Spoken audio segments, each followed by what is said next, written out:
네, 오늘은 98페이지 제4절 행정법의 효력입니다.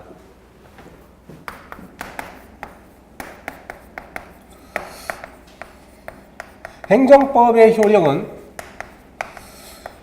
시간적 효력, 장소적 효력, 대인적 효력 세 가지로 나눠질 수 있는데 주로 시험에 나올 만한 것은 이제 시간적 효력이 중요합니다, 여러분. 그래서 처음에 행정법의 효력 발생 시기 문제가 나오죠. 시기. 거기 뭐 내용은 많은데 간단히 요게 중요합니다. 보세요. 요 시점에서 만약에 제정을 했다. 또는 기존의 법이 있는데 개정을 했다. 그런데 제정이나 개정을 했다는 사실만으로는 아직 효력이 발생하지 않습니다. 공포를 해야 된다는 거야. 네. 공포는 가령 관보나 공보. 네. 국회의장 같은 경우가 공포하는 경우도 있다라고 책에 있습니다. 그 경우는 일간 신문 이렇게 일반 대중이 볼 수 있는 이러한 서류에다가 공포, 국민에게 알리는 거예요. 이러한 사실이 있었다는 것을 알리는 행위가 공포입니다. 그런데 공포만으로도 여전히 즉시 효력이 발생하지 않거든요. 일정한 기간 동안 국민들이 이 사실을 알아야 됩니다. 그래서 그런 기간을 주는데 이게 주지 기간입니다. 네, 알 수 있는 기간. 네, 알 수 있는 기간. 요게 원칙적으로는 20일이다 이거죠. 그런데 예외적으로 국민의 권리를 제한하거나 의무를 부과하는 경우는 최소한 30일을 원칙으로 합니다. 네, 주제기간이 지나면 비로소 시행일자가 되는 거예요. 이 날짜가 바로 시행일입니다. 시행일이 되어야 법적인 효력이 발생하는 것이야. 여러분, 법적인 효력이 발생한다는 말의 뜻은 실제로 이때부터 이러한 제정된 법률 또는 개정된 법률이 살아 숨쉰다고 생각하면 돼요. 따라서 이때부터는 만약에 이 법의 내용을 위반하면 그건 위법한 행위가 됩니다. 요 전에 위반한다고 해서 위법한 행위 아닙니다. 아직 살아나지 않은 거예요. 이렇게 알아두세요. 시기입니다, 시기. 자, 그 다음에 불소급의 원칙 2번. 네, 불소급의 원칙 이런 이야기가 나오는데 이건 또 무슨 이야기인고 하면요. 여러분, 소급한다는 말의 뜻을 먼저 봅시다. 소급. 네, 소급. 여기에 어떤 행위가 있었어요. 행위가 있었습니다. 그런데 법을 이때 만들었어. 이 법의 내용이 이러한 행위에 대해서 적용되는 법일지라도 이것을 이렇게 해가지고 거꾸로 시간을 거슬러 올라가서 적용할 수는 없습니다.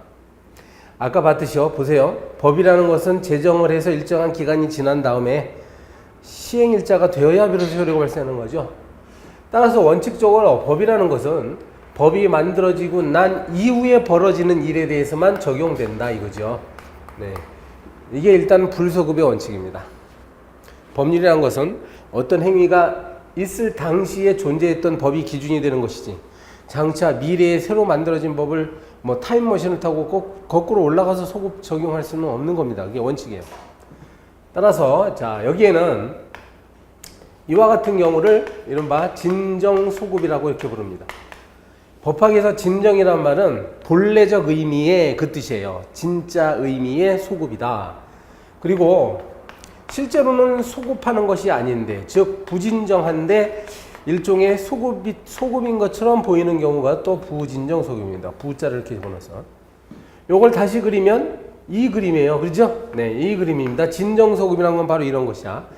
행위가 이렇게 종료 또는 완성된 다음에 나중에 법을 만들어서 이렇게 거꾸로 소급 적용하는 거 있죠? 네. 이렇게 하면 안 된다고 그랬어요. 그렇죠? 근데 이렇게 적용하는 것을 진정소급이라고 합니다. 그러니까 진정소급이라는 것은 원칙적으로 허용되지 않는 것이에요. 자, 진정소급은 허용되지 않습니다. 그 이유는 뭘까요? 사익 때문에 그렇죠. 개인의 이익 때문에. 법을 만약에 거꾸로 적용하면 개인의 이익이 침해될 가능성이 있어. 그래서 허용되지 않습니다. 부진정소급의 그림을 좀 그리면요. 행위가 일단 시작이 됩니다. 이때 시작이 되는데 종료되거나 완성되지 않고 계속 진행하는 경우예요. 계속 진행하는 경우. 자, 예를 들어볼까요? 예전에 실제로 자, 아파트 건설 단지가 이제 건설되기 시작했어. 아파트 단지가 건설되기 시작했습니다.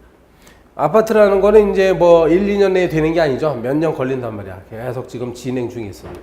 네, 아파트가 건설되고 있었어. 근데 요때 1991년쯤에서 개발 부담금 제도라는 것이 새로 법률의 형태로서 생겨납니다. 네, 개발 부담금 제도를 제정한 거죠. 그러면 이거는 뭡니까? 이렇게 대규모 사업을 하게 되면 그 땅의 값어치가 올라가거든요. 그럼 사실 앉은 자리에서 돈방석에 앉는 꼴이기 때문에 국가가 공익적 차원에서 이러한 개발 이익을 환수한다는 의미의 제도예요. 그래서 이 제도를 이렇게, 그러니까 이때 시작되었던 아파트 건설 사업 있죠? 여기에다가도 소급을 적용할 수 있느냐, 이거야. 소급 적용. 이거는 소급하는 것 같지만 사실은 엄밀히 말하면 소급이 아닙니다. 왜냐하면 이 행위는 아직 진행 중에 있기 때문에. 이것은 완료가 된 거예요. 완료. 끝난 행위고. 차이점 아시겠죠? 네. 그럴 때 여기서 원칙적으로 이것은 허용이 된다 이거예요. 네. 이게 부진정 소급인데 이것은 허용이 됩니다. 그 이유가 뭐냐면 이건 공익 때문에 그렇습니다. 보세요. 그죠? 이게 공익적인 이유거든. 물론 이 아파트 건설 사업을 시작한 그 건설 회사는 약간 불이익하죠. 건설 시작할 때만 하더라도 개발 부담금에 대해서는 생각을 할 수가 없었어. 이거는 꿈에도 생각을 못 했는데 나중에 이 제도가 생겨났자니까.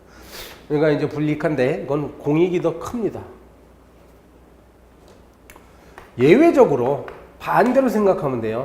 진정소급일자라도 예외적으로 허용되는 수가 있어. 이때는 사익보다 공익이 훨씬 큰 경우에 진정소급함으로써 상대방이 입게 되는 피해보다 이걸 통해서 달성하고자 하는 공익이 훨씬 크다. 그러면 허용이 됩니다. 여기에 대표적인 예가 5.18 민주화 특별법 있죠. 민주화 특별법. 이게 뭡니까? 이게 바로 전두환 노태우 그 쿠데타 일당을 처벌하기 위한 법이거든요. 그 사람들은 그 군사 반란죄를 1980년대 초에 반란죄를 일으켰다가 이것이 세월이 지나니까 이른바 공소시효가 완성됐습니다. 그 사람들. 공소시효가 완성되면 더 이상 국가는 처벌하지 못해요. 그런데 나중에 90년대 들어서 이제 김영삼 정권이 들어서죠. 시간이 아무리 흘렀어도 이 자들은 처단을 해야 된다라고 해가지고 이 특별법을 만들죠. 그래서 거꾸로 공소시효가 소급되도록, 공소시효를 이러한 사건에는 적용하지 않는 형태로 법을 만들어서 소급했던 겁니다. 80년대 초반으로 돌아가서 소급했던 거죠. 그 이유는 바로 공익이 크기 때문에. 이 쿠데타를 통해서 헌정 질서를 물랑케 한 고자들은 반드시 처벌해야 된다는 공익이 훨씬 크죠. 네, 그래서 허용한 거예요. 이건 거꾸로 또 허용되지 않는 경우가 있죠. 네, 이러한 공익보다 상대방이 입게 되는 피해가 훨씬 클 때 우리가 나중에 보는데요. 나중에 뭐 신뢰보호, 지난주에도 원칙 이미 배웠군요. 네, 신뢰보호, 상대방이 입게 되는 신뢰보호의 이익 있죠. 이게 훨씬 클 때는 또 다시 허용되지 않습니다. 이게 이제 소급의 문제였어요. 소급. 요 1번과 2번이 이른바 이제 시간적 효력의 문제입니다. 3번은 장소적 효력의 문제야. 이건 간단해요. 자, 여기가 이제 한국 땅이다 이거지. 우리 물론 헌법상으로는 북한도 우리 땅입니다. 그러나 이제 법률상으로는 북한의 효력이 미치지 않고 있기 때문에 자, 이쪽에 남한 휴전선 아래쪽에 네, 장소적. 자, 원칙적으로 보면 이 안에서 벌어지는 거죠. 한국 영토, 우리나라 영토 내에서 벌어지는 모든 일에는 행정법이 적용됩니다. 그죠? 장소적인 거. 다만 이제 예외가 있을 수가 있습니다. 예외. 이 법률 중에서도 대한민국 땅 전체에 적용되지 않는 법률들도 있죠. 일부 지역에만 적용되는 법률도 있습니다. 예를 들면 경제자유구역 특별법 이런 건 우리나라에 이제 여기저기 경제자유구역이라는 게 있어. 수출을 진흥하기 위해서 만든 지역이에요. 그럼 거기에다만 적용되는 법이 있죠. 뭐 제주자치도 특별법 같은 경우는 제주도에만 적용되지 않습니까? 그리고 이제 조례 같은 경우도 이건 지방자치단체가 만드는 거니까 그 관할 지역에만 적용되는 거야. 경기도 조례는 경기도에만 적용되지 경기도 조례가 경상도에 적용되지 않습니다. 그렇죠. 그 다음에 예외가 있는데 이제 치외법권에 해당하는 어떤 시설들이 있어. 네. 예를 들면 뭐 미군 부대가 막 여기저기 있죠. 그 미군 부대가 우리나라 땅 안에 있다 하더라도 우리 법이 원칙적으로 적용되지 않습니다. 그러니까 적용 안 된다는 거 이거는. 4번. 우리 교재는 없는데 이런 게 하나 있네요. 뭐냐면 영토를 확장해가지고 이제 공해상에, 그러니까 바깥에요. 자, 우리나라 이제 먼 태평양이나 인도양에 떠다니는 우리 배 있죠, 우리 배. 네, 대한민국 국적의 우리나라 국적의 선박, 그리고 하늘에 떠 있는 우리나라 국적의 비행기. 이것도 역시 우리 영토의 연장이라고 봅니다. 그래서 이것이 비록 외국에 지금 있다 하더라도 이 안에서 벌어지는 일들은 한국에서 벌어지는 일하고 똑같아요. 그럼 여기서 우리나라 법을 위반하면 우리나라 법이 적용됩니다. 자, 4번 대인적 효력 나옵니다. 대인적 효력. 이건 사람의 문제죠. 사람. 그러니까 원칙 이렇게 하면 돼요. 한국 국적 사람, 한국인. 우리나라 대한민국 사람한테 적용되는 게 원칙이죠. 대한민국 사람한테. 따라서 이 사람들이 국내에 있건 국외에 있건 어쨌거나 한국 사람들은 적용됩니다. 예외. 그러니까 예외. 그죠? 예외. 이렇게 설명하고 끝나도 돼요, 사실은. 근데 우리 밑에 뭐 치외법권자 이야기가 나옵니다. 네, 치외법권을 갖고 있는 뭐 외국 국가원수나 외교사절 이런 사람들은 우리나라 안에 있다 하더라도 적용되지 않죠. 그런 이야기입니다. 이건 별로 문제가 안 되고 시간적 효력을 여러분 공부 잘 하셔야 돼요. 자, 이렇게 해서 제 3장이 끝났습니다.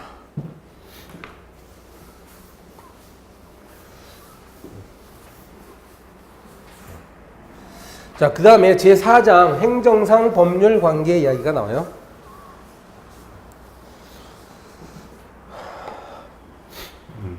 사장 행정상 법률 관계. 자, 법률 관계. 여러분 이 개념은요, 여러분 민법 공부하시죠? 민법 총칙하실 때 거기 나옵니다. 원래 이제 원칙적인 규정은 민법에 있기 때문에 민법에서 잘 공부하시면 돼요.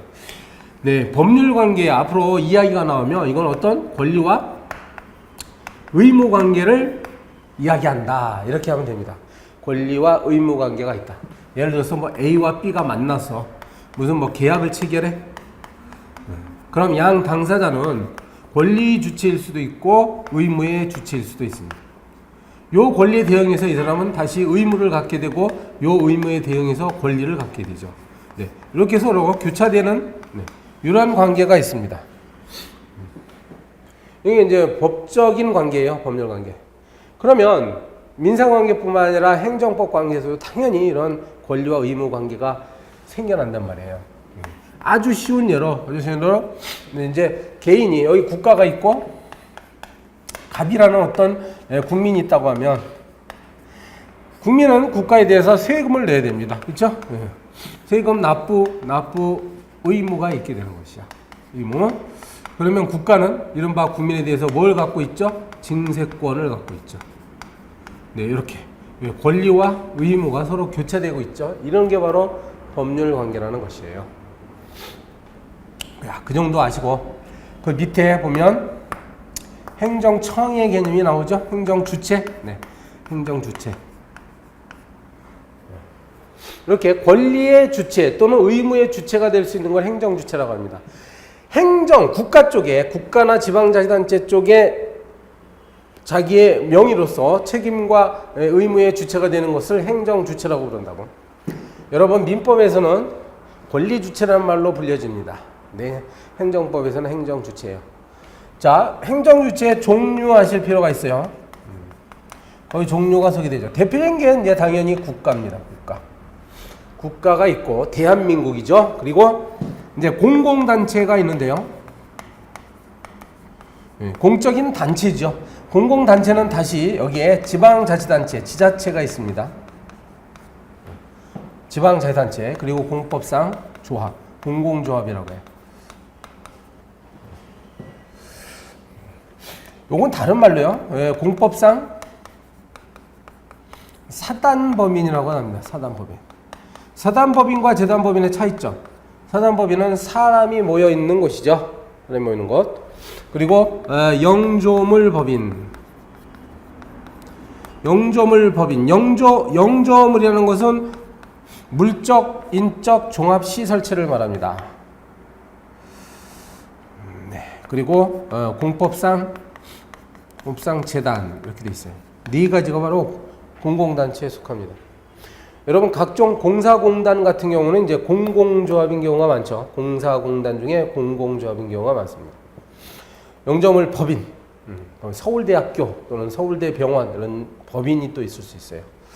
무슨 한국학술진흥재단 이렇게 되면 이제 재산이 모여 있는 곳이 공법상 재단입니다. 마지막으로 거기 보시면 특이한 게 하나 있는데 사인이 있어. 그럼 일반 민간인이라는 뜻인데 민간인이 만약에 공무를 수탁받으면 수탁 받았다 이거야. 위탁을 받았다 그야. 공무를 수행하는 그런 권한을 갖게 되는 자를 공무수탁 사인이라고 합니다. 여기까지. 비록 사인이지만 행정주체가 될 수 있어요. 행정주체 될 수 있습니다. 요 공무수탁 사인 있죠. 여기 좀 특이하기 때문에 밑에 항목을 달리 해가지고 별도로 뽑아 놓은 것이에요. 딱 사인. 여기 밑에. 이것은 뭐냐면 사인 중에 자신의 이름과 책임으로 행정을 행하는 자를 말합니다. 거기 사례가 어떤 자들이 있나 쭉 보세요. 네. 가령 뭐 건축사, 선장 이런 사람들입니다. 별정 우체국장.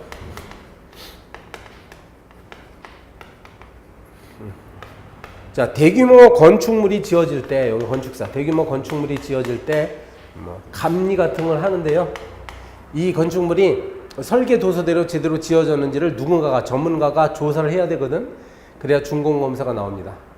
네, 원래 공무원들이 할 일인데, 공무원들이 그 건축 전문성이 좀 떨어지기 때문에 우리 법은 이렇게 자격을 갖추고 있는 건축사한테 이러한 업무를 위탁을 해준 거예요.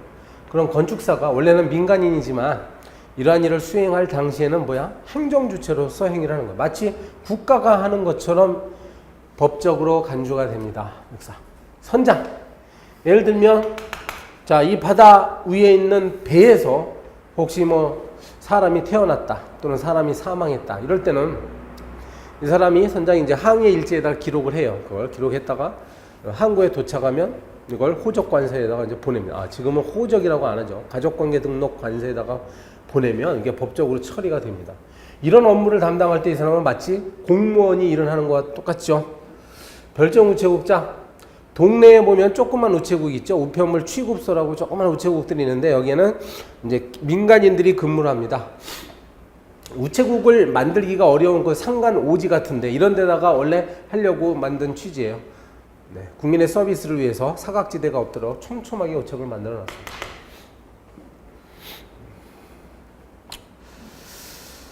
자, 여기 관련 문제가 하나 있는데 한 몇 칸 내려오시면요. 우리 판례가 소득세 원천징수자의 법적 성격을 뭐로 보느냐. 우리 대법원은 이 사람 소득세를 원천징수하는 사람이 누구예요? 바로 회사죠. 이제 근로자들이 소속되어 있는 기업이 바로 이건데 근로자들이 다달이 월급을 받을 때 거기서 얼마씩 몇만 원씩 소득세를 그냥 징수해버립니다. 그러니까 원천적으로 빼버린다는 거야. 공제하는 거죠. 만약 이런 행위를 누군가 안 하면 근로자 개인들이 매번 세무서에 가서 이거 소득세를 신고를 해야 돼. 그럼 굉장히 불편하죠. 그래서 이런 제도를 뒀습니다. 자, 우리 법원은요, 이와 같은 경우 얘네들을 뭐 행정 주체로 보지 않습니다. 따라서 공무수탁 사인이 아니라고 봤어요. 뭐 행정기관으로도 보지 않아요. 나중에 우리 배우는데 행정행위라는 개념을 다음 시간인데 배우는데요. 이거로 보지도 않았습니다. 이거는 이제 행정기관들이 하는 행위만 여기 속합니다. 그럼 뭐냐? 소득세 원천징수자는 그냥 법으로 정해진 바에 따라 의무를 수행하는 자지, 공무를 수탁받아서 처리한다고 보기는 어렵다는 게 우리 판례니까 이거 꼭 알아두세요. 네, 여기서 이제 우리 입문 시간이니까 이 정도만 하겠습니다. 그 다음에 오른쪽에 제2절 행정법 관계의 행정법 관계의 변동이라고 돼 있죠. 네, 시간이 지나면서 행정법 관계의 그 구조가 변할 수 있다는 거야. 근데 변하게 하는 요인이 되는 걸 법률 요건이라고 합니다. 자, 보시면 법률 요건이 있고요. 이 법률 요건이 뭔가가 작동을 하면 법률 효과라는 게 발생합니다. 네. 이게 원인이 되고 이게 결과가 된다고 보시면 돼요. 인과관계죠. X면 Y다 이렇게 되는 거지. 우리 법학에서는 X를 충족한다 이렇게 표현해요. 충족. 즉 법률 요건을 충족하면 법률 효과가 나타난다 이렇게 표현한다고요. 네. 뭐 쉬운 예부터 하나 볼까요? 그러면 여러분이 이제 운전을 할 수 있다는 건 법률 효과입니다. 운전이 가능하다는 거는 법률 효과인데 어떻게 하면 운전이 가능하죠? 바로 운전 면허 시험에 합격해야죠. 그죠? 면허 시험에 합격하면 운전이 가능하다. 이렇게 되는 거야. 그러면 면허 시험에 합격한다는 거 이거를 우리는 법률 요건이라고 부르는 거예요. 이거는 법률 효과가 되는 것이고. 그죠? 우리 건축법 같은 데 보면 뭐 높이 제한이 있습니다. 각 지역마다 높이 제한. 그리고 대지 면적분의 바닥 면적, 이게 이제 건폐율인데 건폐율 규정이 있고, 그리고 대지 면적분의 건축물 연면적, 그래서 뭐 용적률 이런 게 있단 말이에요. 그러면 이러한 것들을 전부 충족을 한 상태에서 건축 설계도가 들어와야 건축 허가가 나거든요. 네. 어떻습니까? 요게 요건이고 요게 효과가 되죠. 만약에 의사가 사망했어. 의사가 사망하면 면허는 자동적으로 없어집니다. 이걸 면허가 실효됐다 이렇게 표현해요. 내가 만약에 영업허가를 신청했어. 신청하면 이제 구청에서 심사를 한 다음에 이제 허가를 내주죠. 그러면 나는 영업을 할 수 있어요. 자, 보세요. 왼쪽이 원인이 되고 오른쪽이 결과가 되잖아. 이쪽이 뭐라고? 법률 요건이에요.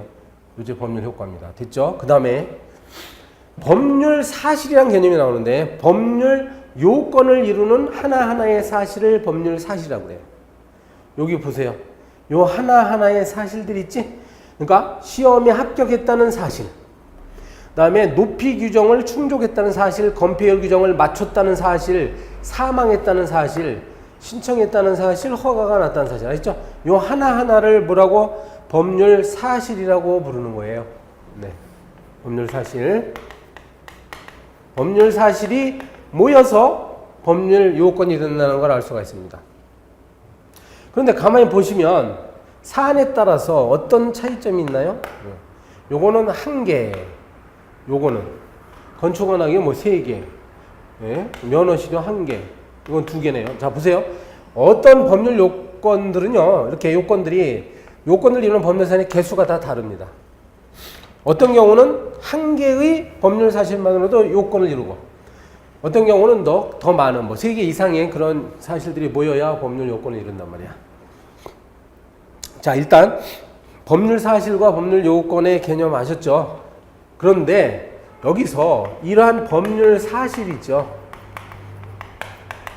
법률 사실을 또 다시 들여다보면 좀 성질이 크게 2가지로 나누더라, 이게. 이건 용태와 사건. 아마 교재 요 위아래가 바뀌어 있을 수도 있어요. 그죠? 네, 용태와 사건. 이 용태라는 것은 인간의 정신작용. 네, 정신작용이 개입되어 있는 경우를 용태라고 합니다. 그럼 그렇지 않은 거죠, 이거는. 정신작용이 개입되는. 정신작용이 뭐가 있어? 인간에? 뭐 의사나 의지, 인식 이런 것들이죠. 여기는 내부적 용태, 외부적 용태 이렇게 나눠집니다. 내부적 용태는 뭐 선의, 악의, 고의, 과실 이런 거. 오로지 그 마음 속에만 있는 거죠. 정신작용이 그냥 마음 속에만 있지 외부로 표현되지 않는 것들은 요거죠. 그다음에 요것이 이제 외부적으로 적극적으로 표현이 되면 외부적 용태가 됩니다. 지금 설명하다 보니까 여러분 그 민법 총칙 시간에 이거 배웁니다. 여기서 그 민법 시간에 더 자세히 배우실 거예요. 지금 똑같아요, 이론은. 우리 사건에 해당하는 게 뭐 건물이 멸실됐다. 건물이 무너졌어. 그 다음에 시간이 경과됐어, 시간이 경과되는 것을 기간이라고 그러죠, 기간. 네. 뭐 연령, 어떤 연령에 도달했다. 사람이 출생했다, 사람이 사망했다. 그죠? 네. 이런 것들은 보십시오. 인간의 뜻과 관계없이 일어나는 일들이잖아. 이런 걸 사건이라고 합니다.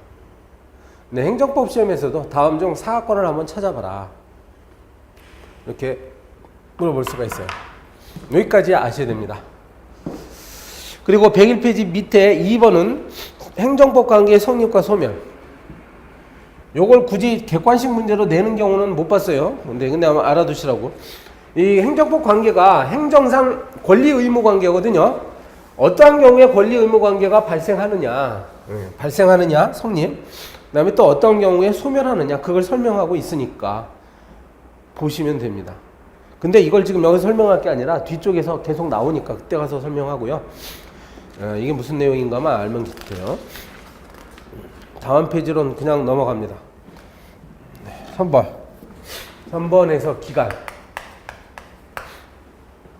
요건 조금 전에 우리가 저기 오른쪽에서 법률 사실을 용태와 사건으로 나눌 때 사건에 해당한다고 배웠죠? 기간입니다. 그건 이제 조금 자세히 공부를 하시는 건데, 기간의 개념은 일정한 시점에서 일정한 시점까지 뭔가 시간이 흐르죠. 그럼 이걸 기간이다 이렇게 부르는 거예요. 시점과 시점 사이의 그 거리, 시간적 거리를 기간이라고 부릅니다. 기간. 예를 들어서 우리 이제 법을 공부하다 보면 뭐 행정예고기간은 20일 이상으로 한다. 그럼 요게 이제 기간이 되는 거죠. 실제로 어제 뉴스 보니까 정부가 한국사 교과서를 국정화로 하겠다고 발표하면서 20일 동안 국민들로부터 의견을 듣기로 했습니다. 그게 행정예고 제도예요. 그래서 행정예고 기간이 20일로 만약에 정해졌다고 하면 요 날로부터 요 날 사이가 뭐라고? 20일이다. 이렇게 되는 거예요. 네.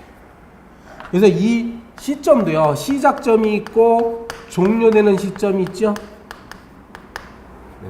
특히 시작되는 걸 뭐 기산점 이렇게 부르는데요. 그렇죠. 이렇게 아시고요. 기간을 계산하는 게 문제입니다. 기간 계산. 20일이라고 했을 때 그럼 어디부터 어디까지가 20일이 되는 거냐? 만약에 오늘부터 의견 접수받기로 했으면 오늘 아침 9시냐 이거지. 9시냐. 그럼 언제 끝나는 거냐? 그럼 20일이 되는 마지막 날 뭐 밤 12시까지 의견을 받을 수 있는 거냐, 아니면 공무원들이 퇴근하는 6시까지 받는 거냐, 이게 문제가 되겠죠. 자, 기간 계산 원칙. 초일은 불산입합니다. 자, 첫 번째 날은 산입하지 않는다 이 말이야.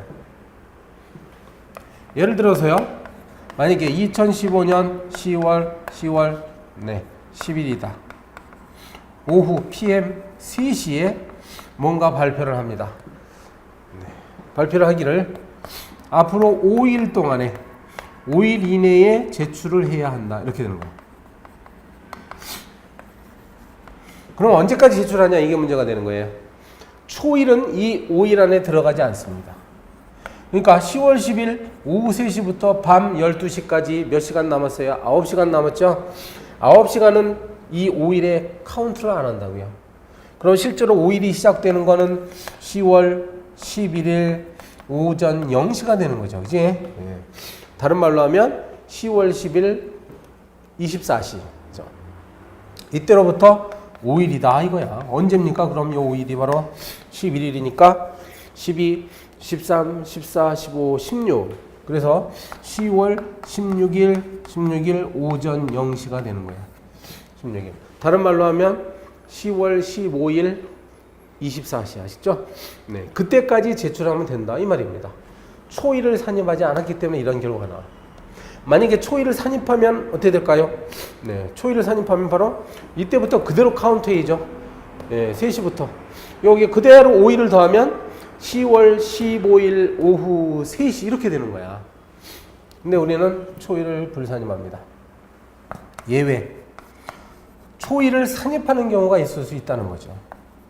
연령을 계산한다든지 아니면은 0시부터 계산하든지 그리고 기타 법률이 정한 많은 경우들이 있습니다.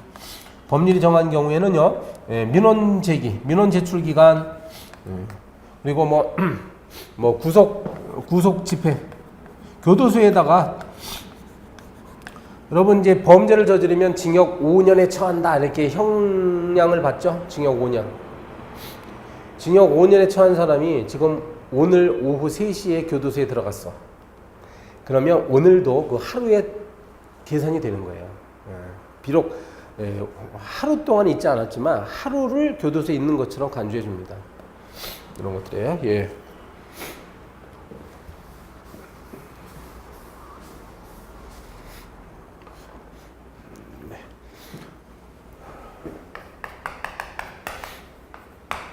자, 시효도 기간과 관련된 제도로서 하나 공부를 하셔야 되겠습니다. 시효, 우리 시효제도는, 우리 법상 시효제도는 소멸시효와 취득시효가 있습니다.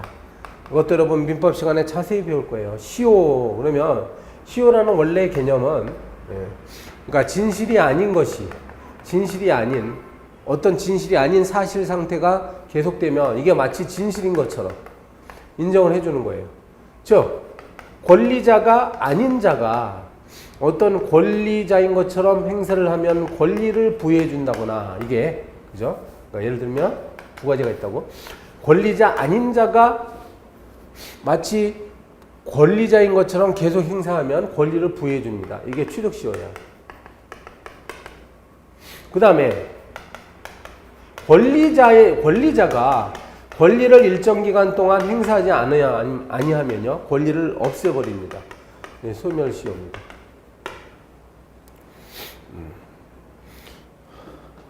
거의 우리 책에 일단 행정법에 있어서 문제가 되는 건 곡물의 취득시효가 문제되는데요.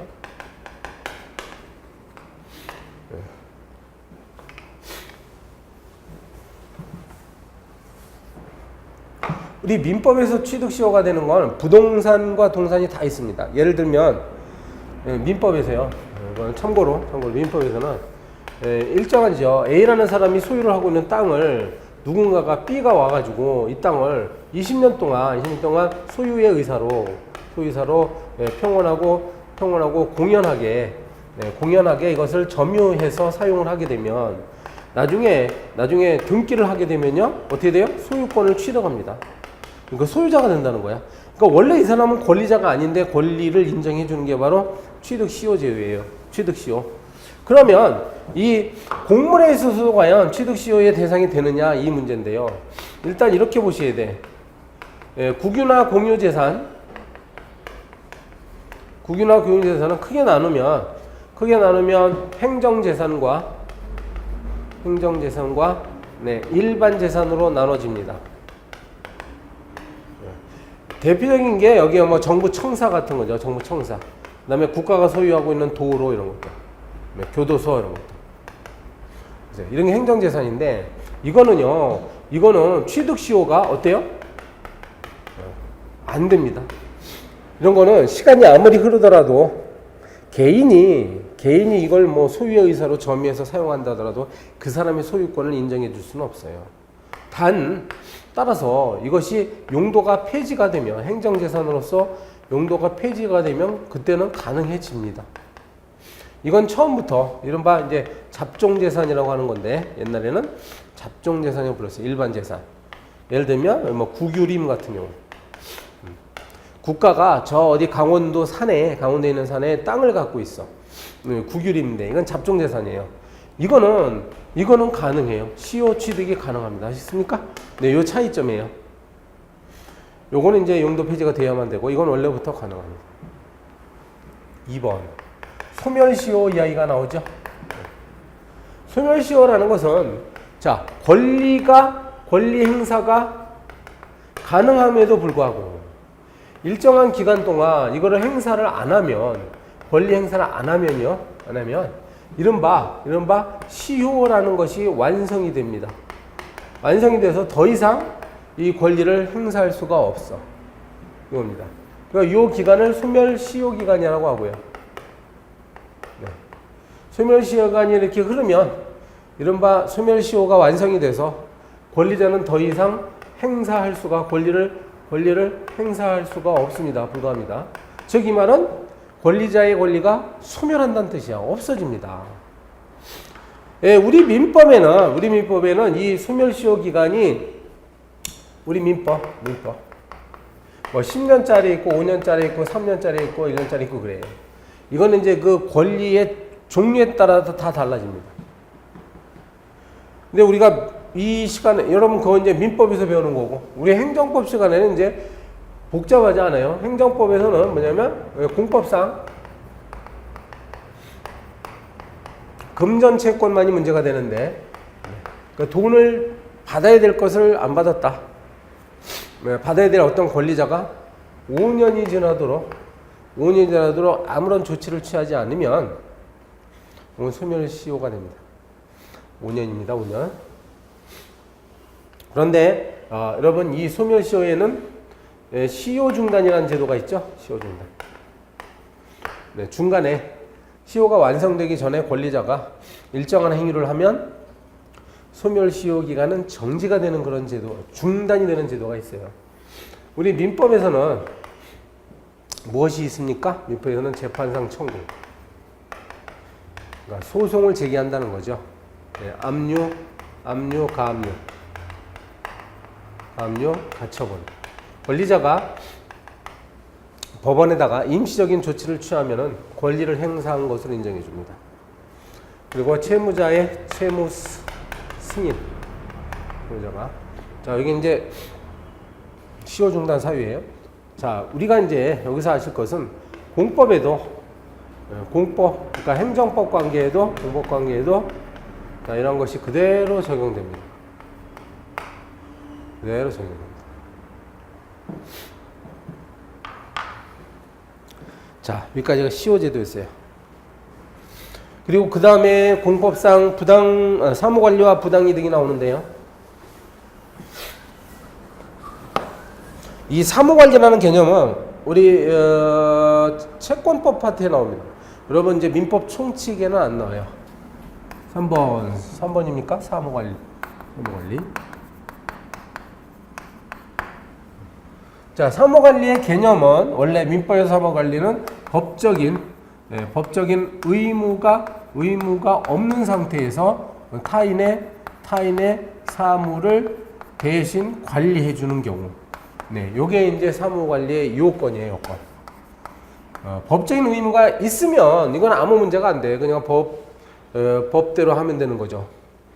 법적인 의무가 없는 상태에서 왜 타인의 사무를 대신 관리해 주냐 이거죠.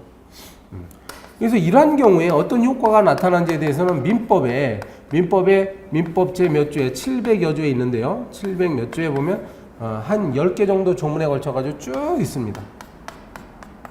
예를 들면서 이제 비용이 들어가는데 비용을 누가 부담할 것이냐 문제지. 타인의 사무를 관리했을 때. 네. 그리고 타인의 사무를 관리하는 과정에서 뭐 손해가 발생했으면 손해배상을 해야 되는 거냐 말아야 되는 거냐. 이런 문제들이 발생을 해요. 그렇죠? 자, 여기서 정리. 이러한 사무관리의 법적인 그러한 이치는 원래 민법에 있는 건데 이것도 역시 공법 영역에도 그대로 적용된다라고 보면 됩니다, 여러분. 공법상 사무관리가 존재할 수 있다 이렇게 하시면 돼요. 그리고 이제 부당이득. 네, 부당이득의 요건이라는 것은 이것도 마찬가지로 네, 법적인 원인이 없는 상태에서 타인의 손실을 기초로 본인이 재산상, 노무상 이득을 취하는 경우를 말해요. 그러니까 타인의 손실이 있고 그걸 기초로 해서 이득을 취하면 요 이득을 취하는 사람은 부당이득을 취했다 이렇게 표현하는 거야. 정당한 이득이 아니라는 거죠. 따라서 효과는 뭐겠어요? 효과. 부당이득을 반환해야죠. 반환. 그러니까 부당이득을 취한 자는 반환 의무가 발생하고 그 상대방은 이른바 반환 청구권이라는 걸 행사할 수 있어요. 부당이득 반환 청구권입니다. 반환해 주시오 이렇게. 이러한 것이 원래 이것도 역시 민법 700여 조에 있습니다. 근데 이게 어디에? 공법관계에도 역시 그대로 적용된다 이렇게 아시면 돼요. 우리 공법 영역에도요. 행정주체가 국민에 대해서 이득을 취하는 수가 있고요. 국민이 거꾸로 이 국가와 지자체와 같은 행정주체에 대해서 이득을 취하는 수가 있습니다. 뭐 세금을 더 거뒀대. 300만 원 거둬야 되는데 세금을 500만 원을 거뒀어. 그러면 행정주체는 200만 원어치 부당이득 취하는 거예요. 거꾸로 국민이 뭐 국민연금을 200만 원만 받아야 되는데 300만 원을 받았어? 그럼 100만 원어치 부당이득 취한 거죠. 그럼 이렇게 피해를 본 쪽에서는 얘네들한테 뭘 한다고? 부당이득 반환 청구 소송이라는 걸 제기할 수 있습니다. 네, 그렇습니다. 뭐 하나 알아주죠. 그래서 이 부당이득 반환 청구소송 제기하면 민사소송으로 갑니다. 사건설이에요. 행정법원으로 안 가고 이건 민사사건으로 처리가 됩니다.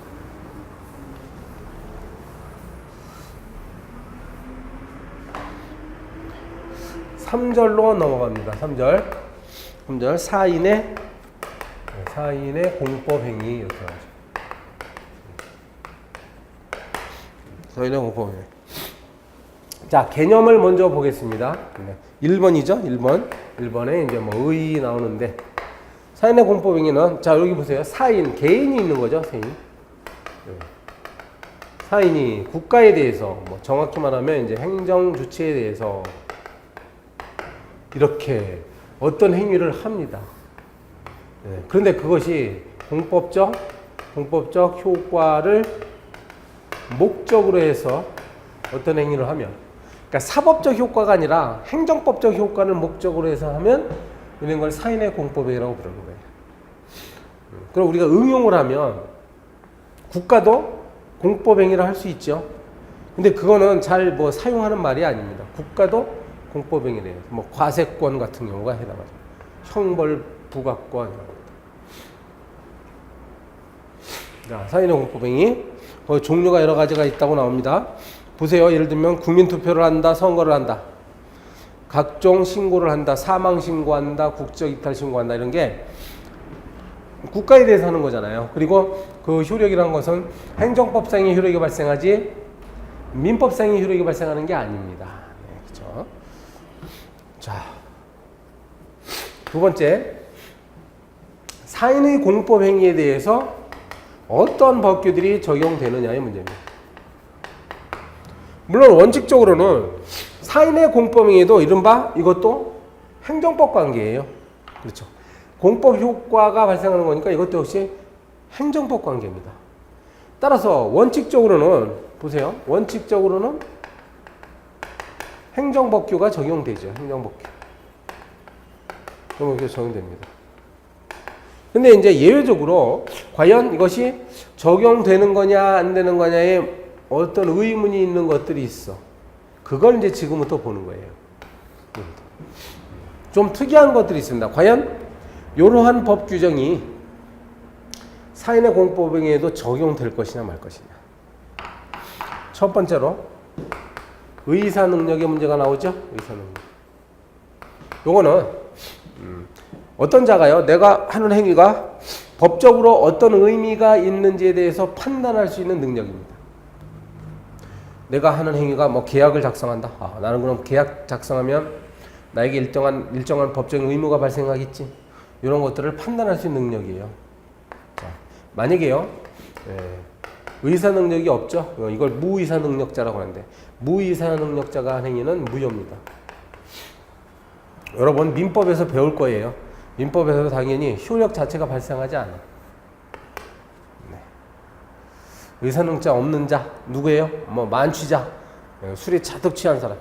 어저께인가요? 경기도 도지사가 시의회에서 답변할 때 쓰러졌어. 근데 한쪽에서는 만취했다, 또 한쪽에서는 과로다 그렇게 하는데, 만약에 만취한 상태에서 행정기관이 뭐 도장을 찍었죠? 그거는 효력 자체가 없습니다. 그 말이에요. 그 다음에 행위능력의 문제가 있는데요.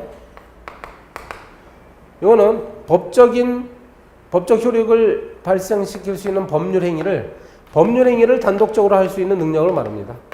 그냥 법률 행위를 할 수 있는 능력 있죠? 이건 행위능력이라고 그래. 우리 민법에는요, 미성년자 같은 경우에는 법정 대리인의 동의를 반드시 얻도록 되어 있단 말이에요.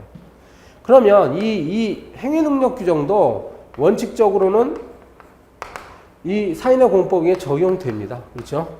네. 근데 예외적으로 이런 행위능력 규정이 적용 안 되는 경우가 있을 수 있어. 네. 그래서 가령 우편법 같은 데는 우편법. 미성년자라 할지라도 우편 행위를 단독적으로 할 수가 있습니다.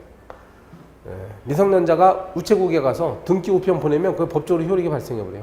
뭐 부모님의 동의를 받을 필요가 없습니다. 이런 내용들. 대리는 원칙적으로 친하지 않습니다. 그것도 민법에서 배우는 거죠. 민법에서 타인을 대신해서 법적인 법률 행위를 하는 자를 대리인이라고 하는데, 원래 원칙적으로 이 공법행위에는 대리를 할 수 없는 게 원칙이에요. 본인이 직접 해야지 왜 대신합니까? 국민투표를 누가 대신하면 돼요? 내가 공무원 시험에 응시한다. 이거 본인이 해야지 누가 대리 시험 응시하면 안 되죠. 그러나 예외적으로 법률의 규정이 있으면 가능합니다. 실제로 행정심판법이나 행정절차법에 보면 대리인이 대신 할 수 있도록 규정을 다 해놨어. 이거예요. 자, 다음 페이지에 가면 뭐 행위의 형식 나오는데, 행위의 형식? 원칙적으로는 자유롭게 하죠. 원칙적으로는 자유롭게 하는데, 혹시 뭐 꼭 반드시 문서로서 하도록 돼 있다. 그러면 이제 문서로서 해야 돼요. 그렇죠? 그런 이야기고. 그 다음에 효력 발생 시기. 네. 효력 발생 시기는 도달 원칙입니다. 도달주의. 이거 민법의 대원칙이에요. 민법에서는 이제 의사표시를 하면, 법적인 효력을 발생시키기 위해서 뭐 상대방한테 의사표시를 하면 이게 상대방한테 도달을 해야만 실제로 의사표시를 한 것처럼 효력이 발생하는 거야. 그럼 우리 공법행위도 마찬가지로, 예를 들어서 뭐 신고서, 내가 행정관서에 뭘 신고를 해. 그러면 신고서를 우편으로 보내면 한 이틀 걸려서 행정관서에 도착하죠. 그러면 내가 우체국에서 발송하는 때가 아니라 이틀 후에 행정관서에 여기에 도착했을 때, 그리고 공무원 손에 들어갔을 때, 그때 효력이 발생하는 거예요. 도달주의. 그 다음에 의사와 표시의 불일치인데, 원래 내가 마음속으로 생각하는 의사하고 바깥에다가 표시하는 내용은 일치해야 되는 게 원칙입니다. 네. 이건 뭐 간단히 말할 건 아니에요. 여러분 민법 시간에 뭐 하루 종일 이거 공부할 거야. 의사와 표시가 불일치하는 경우가 있어, 이렇게. 네. 그래서 이거 민법에는요, 이게 107조, 뭐 108조, 109조, 110조의 문제입니다. 네. 비진이, 허위, 통정, 착오, 사기, 강박. 네, 이런 것들이 원래 민법에서 복잡하게 논의되는 내용들인데요. 지금 여기서 다 할 수는 없어요. 일단 우리 행정법에서 이제 판례가 하나 있어가지고 요거 기억해야 될 게 요건데요. 비진이 의사 표시. 비진이. 내가 마음속과 다른 어떤 표시를 하면 일단 표시한 대로 효력을 발생해요. 그러나 상대방이 이를 알았거나 알 수 있을 때는 효력이 발생하지 않습니다. 이러한 것이 우리 사인의 공법행위 영역에는 적용되지 않는다 이거야. 부관이라고 있어요. 어떤 각종 뭐 인간화 허가를 내줄 때 여기다 뭐 조건 같은 걸 이렇게 달 수가 있습니다. 단서 조건으로 달아. 이걸 부관이라고 하는데 이건 당연히 여기에 적용 안 되죠.